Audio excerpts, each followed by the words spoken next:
Mga ma'am sir, meron tayong cute na bahay kubo dito.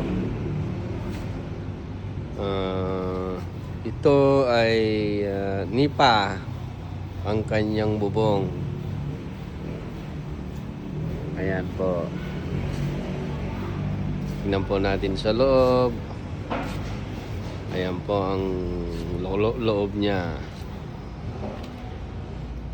Ito po ay may kapasidad na 10 hanggang 12 katao ang pwedeng makaupo. Ayan po. Meron din po siyang upuan sa may bandang harapan. Meron siyang patungan ng TV. Para pag nagbibideo okay kayo, meron kayo lalagyan ng TV. Ayan. Pwede rin po kayo makahiga sa mga upuan. Ayan po sila.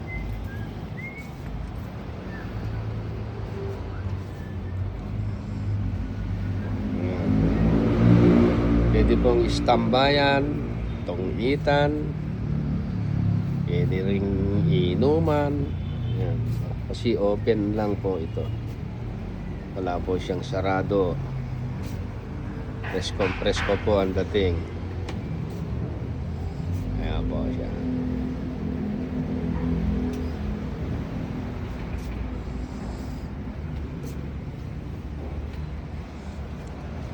May haligi na rin po ito na good lumber.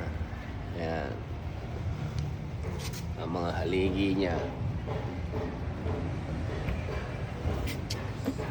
Isara natin ang bintana. Pinto wala.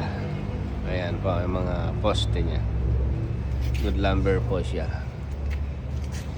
Ito po ay na-treat na. Wala na po siyang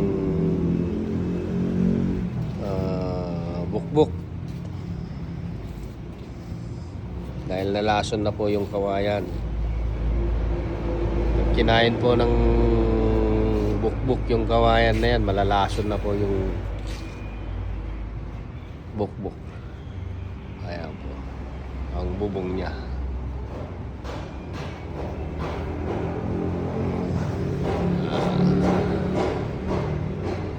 Yan lamang po sa napaka-cute naming bahay kubo.